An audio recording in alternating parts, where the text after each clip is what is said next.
اور رحیم لکھتے ہیں کہ جب واقعہ قابیل ہوا تو اس کے بعد آدم علیہ السلام ہر وقت بے قرار رہتے، تو اللہ سبحانہ و تعالیٰ نے آدم علیہ السلام کو جبرائیل علیہ السلام کے ذریعے وحی بھیجی اور خوشخبری سنائی کہ میں تمہیں ایک بیٹا عطا کرنے والا ہوں جو آبیل کا بدل ہوگا، اور اس کی نسل میں سے میں انبیاء کے سردار، رحمت للعالمین، تاجدار مدینہ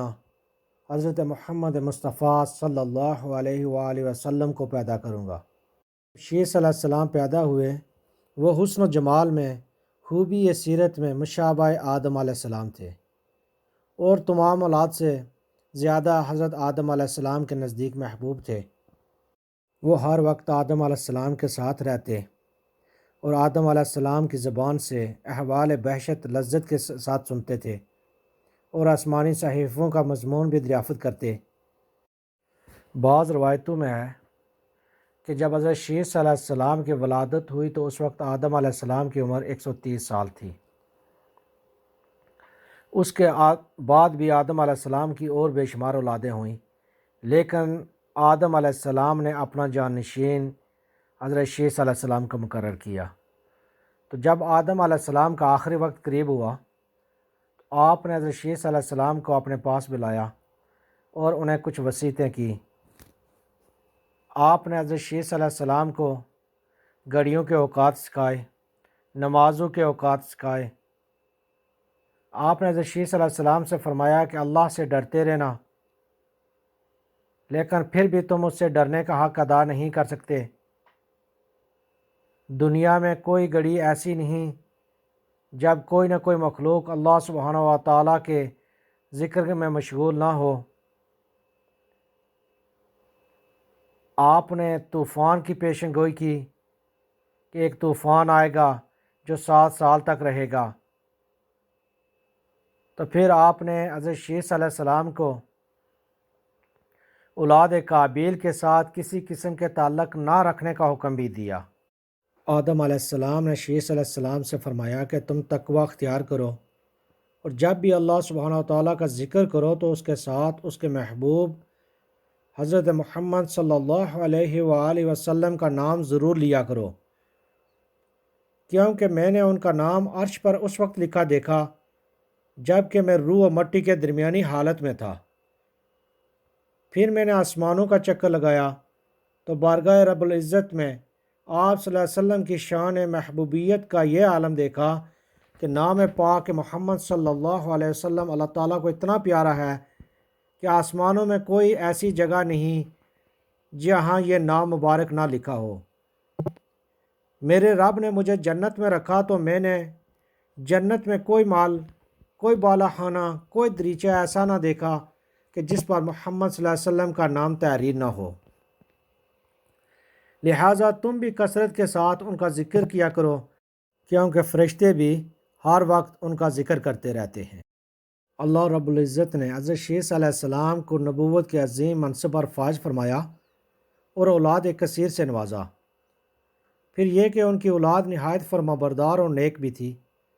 جو اپنے والد کے ساتھ تبلیغ دین کے کاموں میں مصروف رہتی۔ ایک روایت میں ہے کہ اللہ سبحانہ و تعالیٰ نے اپنے انبیاء پر 100 صحیفے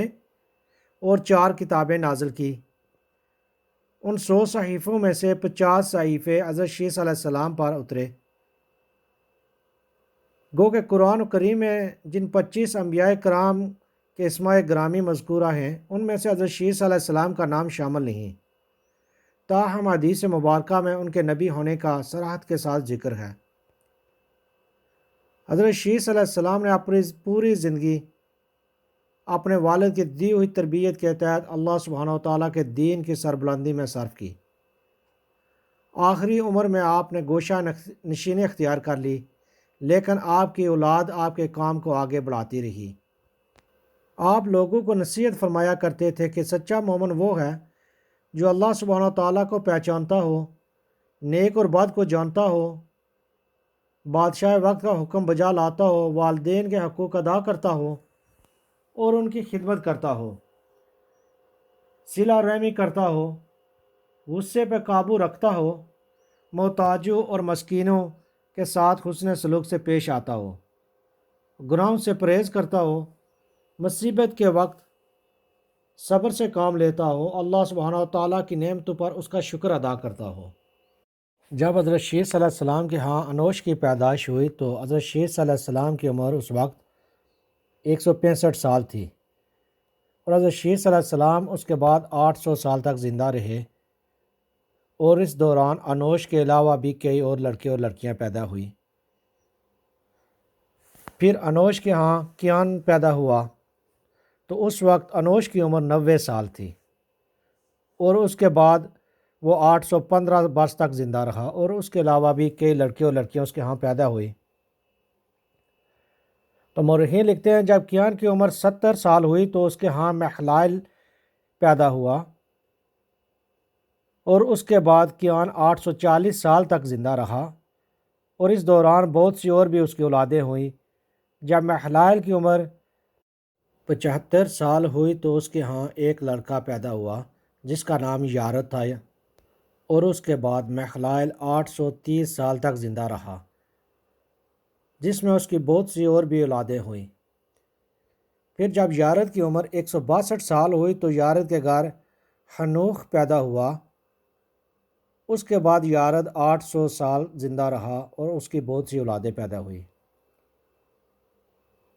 تو حنوخ کے بارے میں کہا جاتا ہے کہ یہی ادریس علیہ السلام ہے۔ جب حنوخ کی عمر 65 سال ہوئی تو اس کے ہاں ایک لڑکا متوشلح پیدا ہوا، اور اس کے بعد انوح بھی مورخین کے نزدیک 800 سال تک زندہ رہا، اور متوشلح کی عمر جب 187 سال ہوئی تو اس کے ہاں ایک لڑکے کی پیدائش ہوئی جس کا نام لامک تھا، اور لامک کے بعد اس کے ہاں اللہ کے نبی نوح علیہ السلام پیدا ہوئے۔ ایک روایت میں ہے کہ شیخ صلی اللہ علیہ وسلم نے آدم علیہ السلام کے بعد مکہ مکرمہ میں سکونت اختیار کر لی، اور سب سے پہلے خانہ کعبہ کو مٹی اور پتھر کے ساتھ دوبارہ تعمیر کیا۔ تو آپ کی وفات بھی مکہ مکرمہ میں ہوئی، اور وہیں پر آپ سپرد خاک ہوئے۔ آپ کی وفات کے وقت آپ کی عمر 912 سال تھی۔ ایک اور روایت کے مطابق آپ کا مزار لبنان کے ایک گاؤں شیس نبی میں ہے، جہاں ان کے نام سے ایک مسجد بھی قائم ہے، اور 13ویں صدی عیسوی کے بعد آنے والے عرب جغرافیائی دانوں کے مطابق حضرت شیس علیہ السلام کا مزار فلسطین کے شہر راملہ کے شمال مشرق میں واقع ایک گاؤں بشیش میں تھا، جو کہ اب اسرائیل کے مرز وجود میں آنے کے وقت یہ گاؤں غیر آباد ہو گیا تھا، لیکن آج بھی یہاں 3 کونوں والا مینار حضرت شیس علیہ السلام کے مزار پر قائم ہے۔ واللہ عالم۔